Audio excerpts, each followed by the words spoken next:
More new Pokemon are coming to Pokemon Go along with big XP and Stardust bonuses during the Ultra Unlock Paldea event. In this video I'm going to go through all the info for the event and I'm going to give you some of my thoughts and tips. This event is essentially a part 2 to the Paldean Adventure event and it starts on September 10th at 10 AM until September 15th at 8 PM. We've got more new Pokemon debuting from the Paldea region. We've got Nymble in its evolution Lokix, we've got Pawmi in its evolutions Pawmo and Pawmot, we've got Bombardier which will release with its shiny, and we've got Frigibax and its evolutions Arctibax and Baxcalibur. I'm definitely excited to get Frigibax in the game. It's a new pseudo-legendary, but it will be quite rare. For the bonuses for the event, we will have Pokestops turning randomly into gold Pokestops, meaning you can spin them to get Gimmighoul coins. There will also be 4x catch XP and Stardust. Wild encounters will be Hoppip, Houndour, Buizel, Fletchling, Sprigatito, Fuecoco, Quaxly, Lechonk, Nymble, Pawmi, and rare spawn Frigibax. It's good to note that Hoppip, Houndour, Buizel, and Fletchling will have boosted shiny rates during this event. In 7km eggs will be Sprigatito, Fuecoco, Quaxly, and Lechonk, and in field research will be Pawmi. In 1-star raids will be Unknown A, D, E, L, and P. In 3-star raids will be Turtonator, Cleavor, and Bombardier. In 5-star raids will be Kartana or Celesteela depending on the hemisphere that you're in. And in Mega raids will be Mega Manectric. There will be a paid timed research titled I've Got Your Back available in the shop for $5 or your local equivalent. The rewards for this research will be 2 encounters with Pawmi, a Pawmi backpack avatar item, 3 rare candy, 1 incubator, 10 silver peanut berries, 921 Stardust, and 9210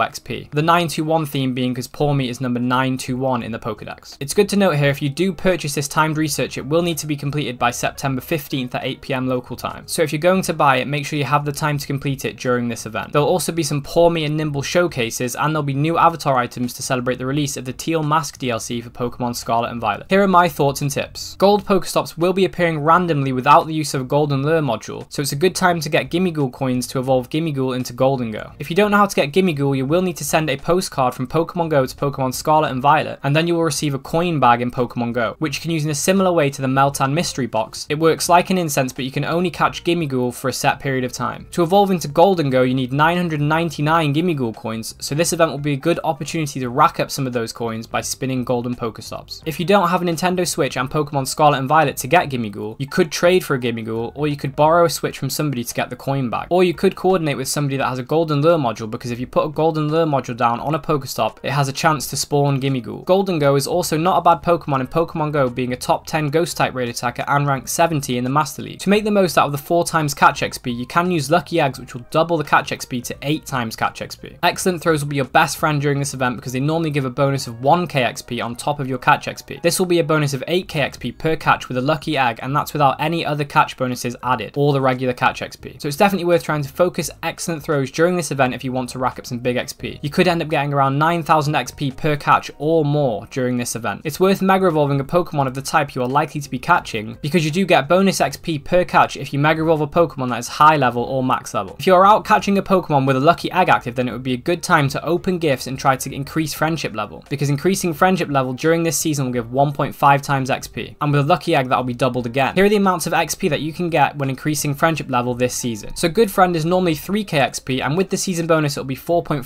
XP and 9k XP with a Lucky Egg on top of that. Great Friend is normally 10k XP, which will be 15k XP with the bonus and 30k XP with a Lucky Egg as well. Ultra Friend normally gives 50k XP, but it will be 75k XP with the seasonal bonus and 150k XP with a Lucky Egg. For Best Friends, the XP is normally 100k XP, but it will be 150k XP with the seasonal bonus and 300k with a Lucky Egg on top of that. To make the most of the 4x catch Stardust, you can use Star Pieces, which will increase the Stardust gains by a further 1.5 times. These will stack, so you'll get around 600 base Stardust per catch. And remember, certain Pokemon give more than 100 base Stardust. Specific Pokemon like Paris, Ordino, and many more, and also Pokemon evolutions will give more. You will get 300 base Stardust for stage 1 evolutions and 500 for stage 2 evolutions. Multiplying these with the event bonus and a Star Piece will give some really good Stardust per catch. Moving on to the notable wild encounters, it's good to note that Hoppip, Houndour, Buizel, and Fletchling will have increased shiny rates, so it's worth going after these shinies if you've not got them yet. Houndour is also not a bad spawn because Mega Houndoom is a top 10 fire type raid attacker and the 3rd best dark type raid attacker. There'll be 3 new Pokemon spawning in the wild on top of Sprigatito, Fuecoco, Quaxly, and Lechonk that made their debut during the last event. So it's worth picking up Nymble, Pawmi, and Frigibax, as well as the 4 new Pokemon from the last event, because these are likely to be a lot rarer after the event ends. So it's a good chance to get as much candy as you can to evolve them all for the dex. After this event ends, the Lechonk will go into 2km egg pool, Sprigatito, Fuecoco, and Quaxly will go into 5km eggs, and Frigibax will go into 10km eggs. The Lechonk's evolution Oinkologne has different stats stats depending on whether it's a male or a female, and as the female version has stats weighted more in defense and stamina, it does have potential in PvP. Oinkologne female is currently ranked 103 in the Great League and 133 in the Ultra League. Sprigatito's evolution Meowscarada is currently not very meta relevant, but this could change with updates to its moveset, and it will get access to Frenzy Plant from Community Day in the future, which will help it out. This is a similar story for Fuecoco's evolution Skellydirge, which is currently ranked 123 in the Ultra League and 143 in the Master League, but this will likely improve in the future when it gets access to the Community Day move Blastburn. Likewise with Quackly's evolution Quaquaval, it is currently ranked 136 in the Ultra League, but it will see more play in PvP and PvE once it gets access to Hydro Cannon in the future. Nimble's evolved form Lowkicks is a bug and dark type and has 199 attack, 144 defense and 174 stamina. This Pokemon is not likely to see much play in PvP or PvE, but still worth picking up for the decks. Pawmi's final evolution is Pawmot, which is an electric and fighting type. It has 232 attack, 141 defense and 172 stamina. With its stat spread more weighted to attack, it most likely won't be at anything special in terms of PvP, but it will be a decent electric type raid attacker with the right moveset. Frigibax's final evolution Baxcalibur is a dragon and ice type with 254 attack, 168 defense and 222 stamina. So overall some pretty good stats as you would expect from a pseudo legendary. With its high attack stat and it being likely to have access to Ice Fang and Avalanche, this Pokemon will be one of the best non-mega and non-shadow ice type raid attackers in the game. It's also not a bad dragon type raid attacker with Dragon Breath and Outrage, but it shines mostly as an ice type raid attacker. However, it does have a signature dragon type move in the main series games known as Glaive Rush. This could help it as a dragon type raid attacker in the future. Out of the new Pokemon debuting during this event, Frigibax should be at the top of your priority, then it should be Pawmi and then Nymble. In terms of notable raid encounters, in 1-star raids will be Unknown A, D, E, L and P, and it's worth picking up one of each of these Unknown if you collect them and don't have these letters, because Unknown are very rare in the wild and usually they are kept for in-person events or special paid for events. In 3-star raids will be the newly released Bombardier. Bombardier is a dark and flying type and it has 198 attack, 172 defense and 172 stamina. Unfortunately, this Pokemon is not going to be very good in Pokemon Go, however it is worth picking up for the decks and its shiny is available if you want to hunt it. For the 5-star raids, Kartana could be worth raiding because it's the highest DPS grass type raid attacker, and in contrast, Celesteela doesn't have any meta relevance at the moment, so you could just pass on this one. For Mega Manectric, it is the 4th best electric type raid attacker, so could be worth raiding enough to Mega Evolve one of them. Here are some 100% IV values that you can look out for the new Pokemon. For Nymble, in the wild, the max level 100% IV CP value will be 507 or 550 in rainy weather. For Pawmi from research, the 100% IV will be 272. In the wild, the max level 100% IV CP value will be 545 or 590 in rainy weather. For Frigibax in the wild, the max level 100% IV CP value will be 1069 or 1158 in snowy or windy weather. For Bombardier, the 100%